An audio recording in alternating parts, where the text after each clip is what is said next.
Dans la session précédente, In the previous session, we saw what tools are available to central banks and regulators to address climate-related financial risks and maintain global financial stability. In this session, we will focus on financial institutions and illustrate our point with examples and practices that are specific to the AFD environment. I will start by briefly reminding you of the main concepts of risk management for a bank. Then, with Camille, we will show you two types of approach for banks to integrate climate-related financial risks: the micro approach with a line-by-line portfolio analysis, and the macro approach with stress tests to assess the overall impact. You see on the screen the main risks to which financial institutions are exposed.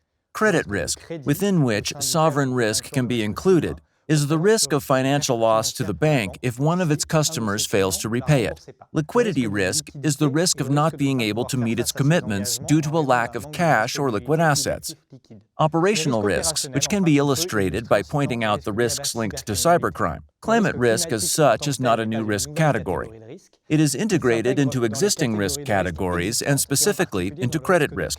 Climate risks, whether transitional or physical when they materialize, have an impact on the ability of the bank's clients to operate and generate income, cash flows, and ultimately to repay their loans. To illustrate the importance of credit risk and to give an example, as of 31st December 2020, AFD had a loan and investment portfolio of $51 billion out of its $54 billion balance sheet. Good credit risk management is therefore absolutely essential for our institution. It is essential to understand the impact of climate change on financial risks. Camille will now show you the approach initiated at AFD to consider financial risk in our portfolio.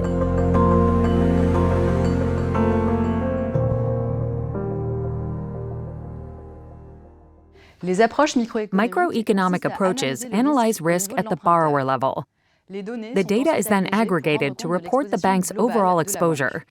This is the approach that AFD has started to adopt to analyze physical risks.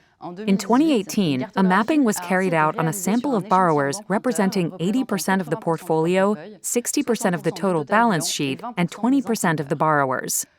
Within this sample, all categories of actors are represented: sovereigns, corporates, local authorities, financial institutions, and Proparco funds.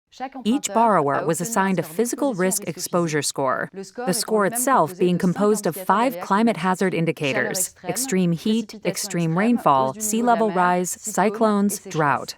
The methodology uses historical climate data from 1975 to 2005 and climate projections from 2030 to 2040 and measures the change between the two periods.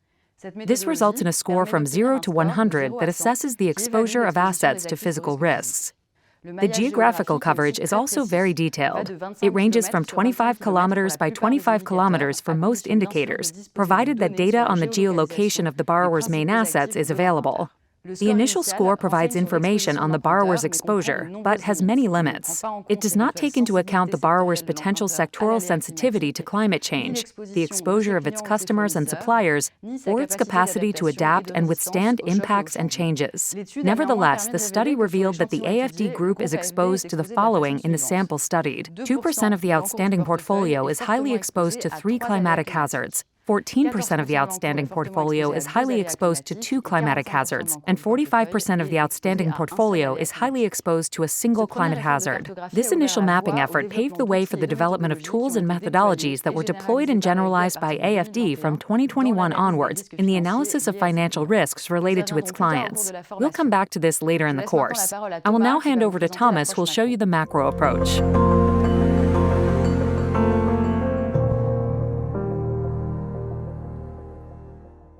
I am now going to talk about the macro approaches used by banks to test the resilience of a portfolio or a sector to shocks. This is called a stress test approach, the main principles of which were explained in the previous video.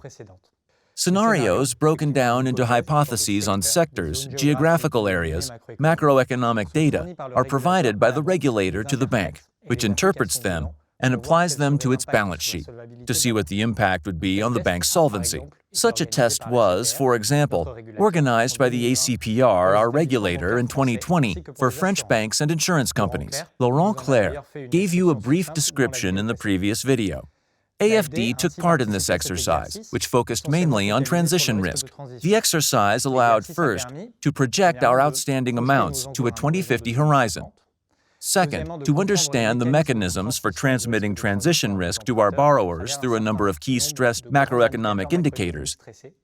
And lastly, to quantify the impacts of these scenarios on our portfolio. The work concluded that the impact of the stress on AFD's clients' credit ratings was limited, even in the most extreme scenario, an average downgrade of 1 notch by 2050 in the so-called accelerated scenario. This result is explained by AFD's low level of exposure to the most emissive sectors, resulting from the implementation of a 50% climate and 100% Paris Agreement strategy adopted by our group. However, the exercise identified the financial sector as a potential vector of transition risk transmission within the AFD portfolio. AFD's efforts are now focused on developing a sustainable methodology and tools for taking transition risk into account in its day-to-day risk management. In brief, climate-related financial risks need to be integrated into the traditional risk management of banks. Micro methods such as portfolio analysis and macro approaches are complementary and build on each other. The ACPR stress on transition risk was a very useful starting point to promote the development of a methodology for microanalysis of this risk. Similarly, microanalysis on physical risks could allow us to respond accurately to stress exercises in this area in the future and understand areas of weakness within the portfolio. In the next video, Mariana and Camille will show you AFD's roadmap for addressing climate risks.